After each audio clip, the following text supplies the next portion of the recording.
What's going on, guys? We're back talking sports. It's been a while, but I'm very excited to bring this video to you guys. A lot has happened in the last month. NBA playoffs in full force, NHL playoffs in full force. Without further ado, let's get started. The NHL playoffs, I'm going to tell you right now, I'm not a big hockey guy. I'm a casual fan at best. With that being said, the NHL playoffs have my full attention. I love what I'm seeing. A lot of big upsets in the first round. Pittsburgh, one of the best teams in hockey, gone. Tampa Bay, one of the best teams in hockey, gone. Both teams swept. Washington Capitals, first round, gone. Winnipeg Jets, eliminated, gone. So a lot of huge upsets in the first round of the playoffs. The second round was interesting too. As an Islander fan, wasn't enjoying it too much, seeing them get swept by Carolina. The first game, they had some opportunities. They did not capitalize and never really recovered from there. The Dallas Stars, I've been rooting for them a little bit as well. Dallas had their opportunity to close the series out. They were up 3-2 in Dallas. The AAC should have closed out Game 6 there. That was their chance. They couldn't. They lost that game. Then Game 7 was one for the ages. Ben Bishop looked like Madison Bumgarner out there. That's how clutch he was in that Game 7 epic performance. Unfortunately, in defeat, he saved a ton of shots. A 2-1 loss for Dallas. And hey, they say baseball's a game of inches. Hockey's a game of inches. I forgot who had the puck, but somebody on Dallas was going for that wraparound shot. The puck was pretty much on the goal line. Just an inch deeper, Dallas is advancing and playing San Jose. Not the case. So San Jose, after beating Colorado in the final two, they're going to end up playing in the Western Conference Finals with the St. Louis Blues. I think San Jose will probably win that series. And then Boston, in my opinion, will probably beat Carolina, who you can argue is the hottest team in hockey right now. My prediction, Boston over San Jose for the Cup. But then again, what the hell do I know? I'm not a hockey guy. Basketball. The Nets, my Nets, they won one game, lost the next four, had an opportunity in Game 4 at Barclays, some questionable officiating. The officials have not been good. I'm sorry. The officials have not been good this postseason. A lot of just, I don't want to say that because there have been good officiated games, but then there have been some really bad ones, like Klay Thompson yesterday, out of bounds. They missed the call. Golden State scores, pretty much takes the small chance Houston had of potentially getting a stop and tying the game with a 3 away. That did not happen. Milwaukee killed Boston. Boston had won Game 1, lost the next 4.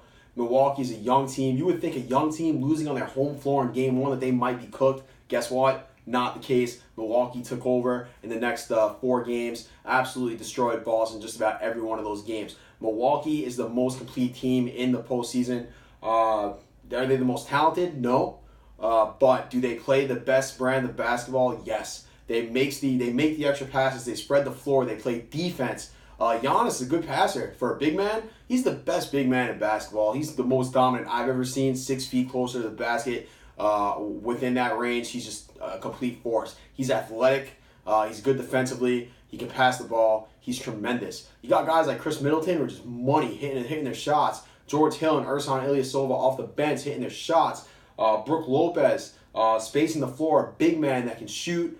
Got a nice soft touch. This team has been great. Brogdon's back. And just to give you an example of how good this team has been and how hard they play, last night they had a pretty nice lead. Third quarter, they must have gotten 4 or 5 offensive rebounds on one possession. They play hard the whole way through. They're a complete team. I think Milwaukee goes all the way to the finals. I think Toronto beats Philly, although Philly's more talented than Toronto. There's something about the way that the Sixers, they just don't gel well together. And Embiid's not at full strength. We can see it seems like he's sick all the time. Hopefully he gets better. But I just Toronto, and if Toronto had some more production from Lowry and Gasol, it wouldn't even be close. Because Kawhi is on he's a step above, man, anybody in that series. So I have Toronto beating Philly, closing that out. But I do have Milwaukee beating Toronto in like 5 games. Because that's how much I believe in the Bucks. I really believe in the Milwaukee Bucks. I'm in on the Bucks. Now in the West, Golden State loses KD. That's tough. You lose your best player. With that being said, the Warriors could still close this out. I think they're going to close it out in Game 6 in Houston. They got to win one on the road. They don't necessarily have to, but if they do, they avoid a Game 7. I think Golden State will get it done. Now, Golden State is very susceptible. They are not the same Warrior team we've seen in years past. You know, they blow leads, and it's crazy, especially at home. This team blows leads. They were up big yesterday. They had every opportunity to take this game and run away with it. They did not do that, and that's bad. Houston clawed their way all the way back. I believe they tied it at one point. The Warriors got to do a better job of just closing these games out. Nonetheless, they did win. They're up 3-2, and I still think they're the most talented team in the NBA. Hard to go against that. They should beat Houston. On the flip side, Denver versus Portland. Portland was awful in their last game. It was a very close series up until that last game. Jamal Murray has been incredible. We know how good Jokic is. Tremendous big man, can pass the ball, can shoot.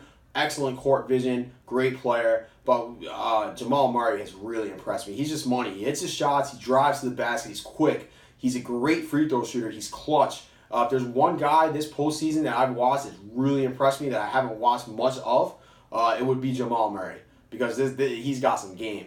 Portland, Lillard hasn't had a great series. He had a very good first series, but he's going to need some help around him. The big men, Aminu and Kanter, really have to step it up. Rebounding the basketball, they're going to have to play a little bit more physical. Portland is in for a challenge. Again, it's tough for teams to win in Portland, road teams. So Denver has their work cut out in front of them, but Denver's playing better basketball. So I'm going to go Denver, Golden State in the West. Golden State's going to beat Denver in probably, I'm going to say 6. And I'm going to say Milwaukee beats Toronto in 5. Could be 4, but I'm going to go 5. Toronto's going to win one at home. And then the two teams, Milwaukee, Golden State, logic would tell me to take the Warriors, but something about that Bucks team is they're just really good. It could be their year, and it's scary because they're very young. Anyway, that's it for me. Hopefully Kevin Durant will be wearing this shirt in a few weeks or month. What is it, July 1st? Yeah, free agency is going to be crazy, but we'll see what happens. I'm out of here. God bless you guys. Let's go Nets. Talk to you soon.